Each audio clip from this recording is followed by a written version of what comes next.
ஆண்டவர் இயேசு கிறிஸ்துவில் எனக்கு மிகவும் பிரியமான சகோதர சகோதரிகளே, கிறிஸ்து பிறப்பு காலம் ஜனவரி 2, 2025.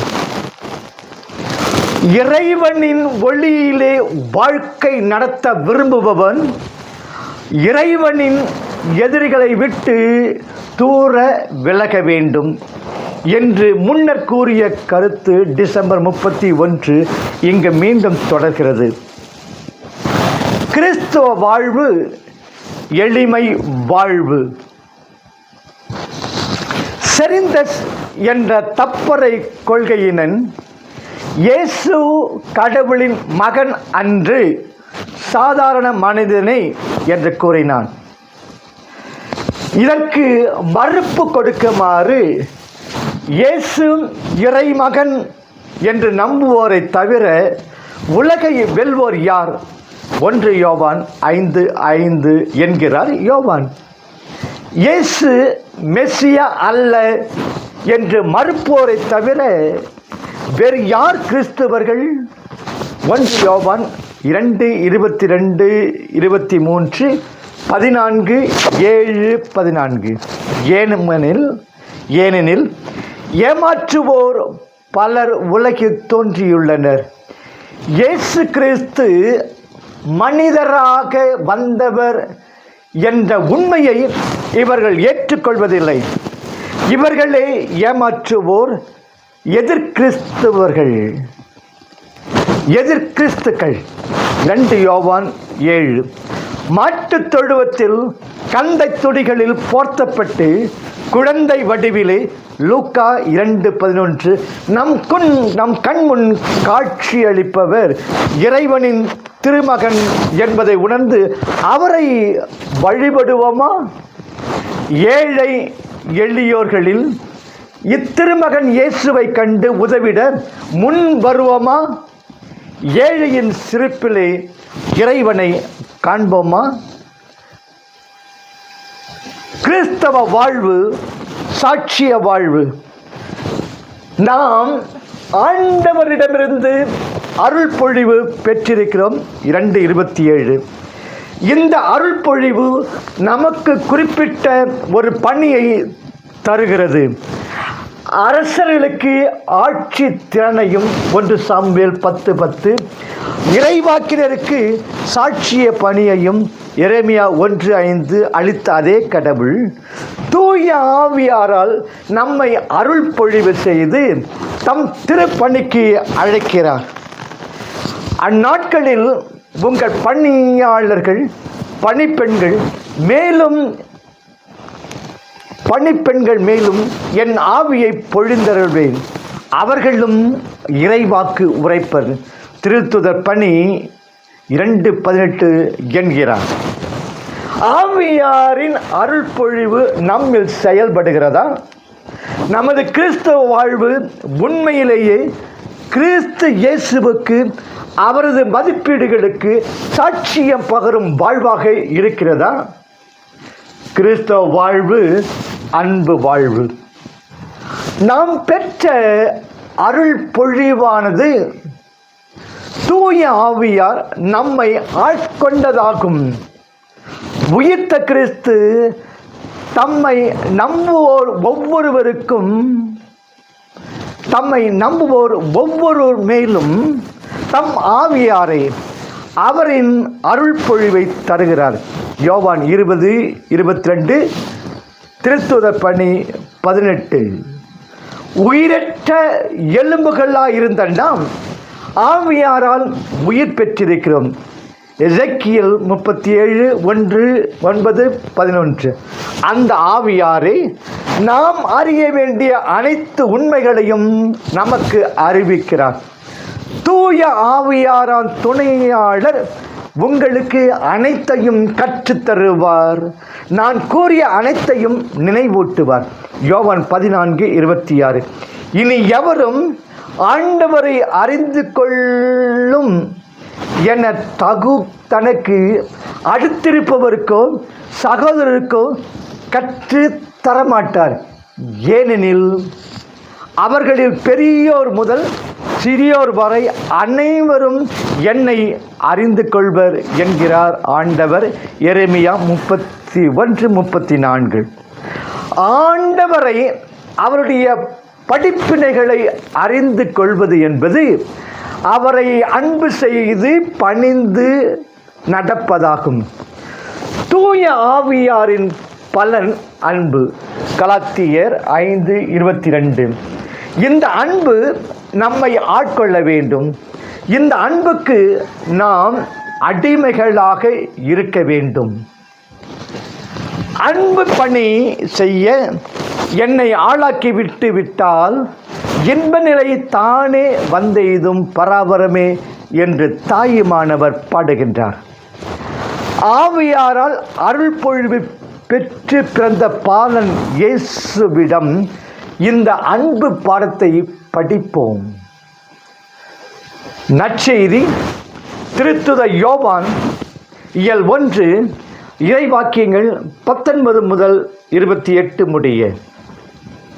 4ஆம் நற்செய்தியாளர் தம் முன்னுரைக்கு பின் 1:18 தொடக்க உரை ஒன்றை 1:19-57 தருகின்றார்.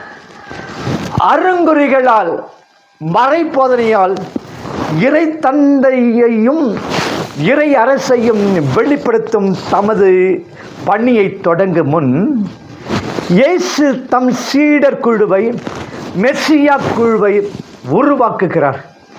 இறை திட்டத்திலே திருமுழுக்கு யோவானின் சான்று வழியாக இந்த குழு தொடங்குகிறது. இன்றைய நற்செய்தியில் திருமுழுக்கர் தாம் யார் என்பதையும் தமது தூது பணி யாது என்பதையும் ஐயம் திரிபுர விளக்குகின்றார். இயேசுவின் முன்னோடி திருமுழுக்கர். யோர்தானுக்கு அப்பால் உள்ள பெத்தானியாவில் 1:23 திடீரென தோன்றிய திருமுழுக்கர் புதிய முறையில் போதிக்கிறார். புதியதொரு திருமுழுக்கு கொடுக்கிறார். மக்கள் திரள் அவரிடம் போகின்றது. எனவே யூதர்கள் விளக்கம் தேடுகின்றனர். 70 முறை இந்நற்செய்தியிலே வரும் யூதர்கள் என்ற இந்த சொல் இயேசுவுக்கும் சீடருக்கும் எழும் எதிர்ப்பை குறிக்கும். ஆரோன் வழி வரும் குருகுலத்தை சார்ந்த சக்கரையாவின் மகன் திருமுழுக்கரிடம் குருக்கள் லேவியர் சிலர் வருகின்றனர். 1:19 அவர்களோடு நீதிமான்கள் என தம்மையே அழைத்துக் கொள்ளும் பரிசேயர் சிலரும் உள்ளனர். 1:24 இவர்களும் சேர்ந்து விளக்கம் கேட்கின்றனர். அவர்கள் கேட்கும் முதல் கேள்வி, நீர் யார்? நீர் வரவேண்டிய மெசியாவா? மத்தேயு 11:3 ஆயத்தம் செய்யும் எலியாவா?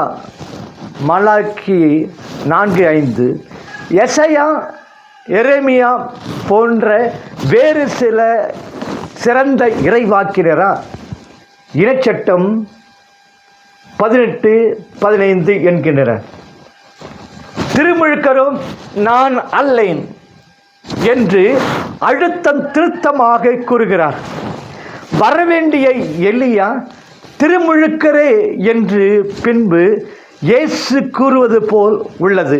மார்க்கு 9:11-13 எனினும் தாட்சியா திருமுழுக்கர் தாம் ஓர் இறைவாக்கினர் கூட அல்லர். அரசர் வருமுன் சீர்குலைந்திருக்கும் சாலைகளை சீர்படுத்த மக்களை அழைக்கும் குரல் மட்டுமே நான் என்கிறார். 1:23 எசையா 40:3 மார்க்கு 1:3 வர இருப்பவர் ஆண்டவர் இயேசுவே.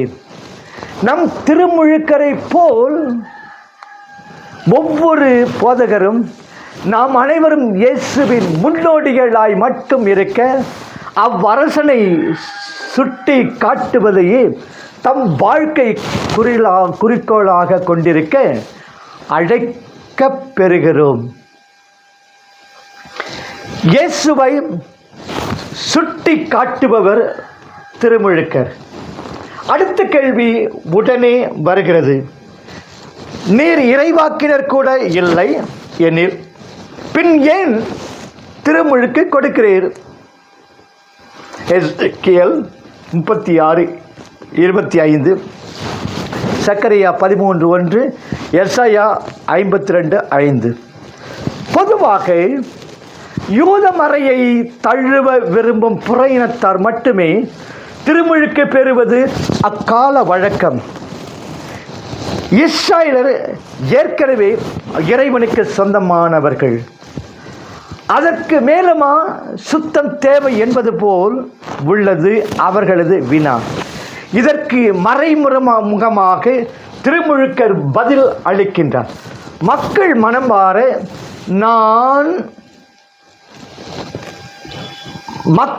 மாற நான் நீரால் திருமுழுக்கு கொடுக்கிறேன். வர இருப்பவரும் தூய ஆவியாரால் கொடுப்பார். நான் அவரது காலனி அவிழ்க்கும் அடிமையை ஒத்தவன், ஓர் அன்பில்லா அறிவில்லா நாயினே என்கிறார் திருமழிசை ஆழ்வார் பாணியில். அவரோ மேலான தலைவர். நான் குறைய வேண்டும், அவர் என்னில் வளர வேண்டும், இதுவே என் பெருமை, என் மகிழ்ச்சி என்கிறார். 3:30. நம்மை சிறிது மறைந்து கிறிஸ்துவுக்காக, கிறிஸ்து இயேசுவின் பிறருக்காக வாழ அருள் வேண்டுவோம். நானே எல்லாம் வல்லவர் என்பது போல பிறர் வாழ்வதை நாம் காணும்போது நமக்கு அதிக வெறுப்பு உண்டாக்குகிறது. ஆயினும் நாமே பல முறை அது கர்வ முறையில் நடக்க விழைகிறோம். தற்பெருமை களைந்து தாட்சியுடன் வாழ திருமுழுக்க நமக்கு வழிகாட்டுவாராக. தாட்சி நிலை இயேசுவை பின்பற்றி வாழும் இப்புனித முன்னோடியிலே மெய்யான தன்னிறைவு நமக்கு கிட்டும் என்பது உறுதி. ஆண்டவருடைய வழியை செம்மைப்படுத்துவோம். ஆண்டவர் இயேசுவுக்கு வாயால் சாட்சியம் பகர்வோம். ஆண்டவர் இயேசு நம்மை நிறைவாக ஆசீர்வதிப்பாராக. ஆமேன்.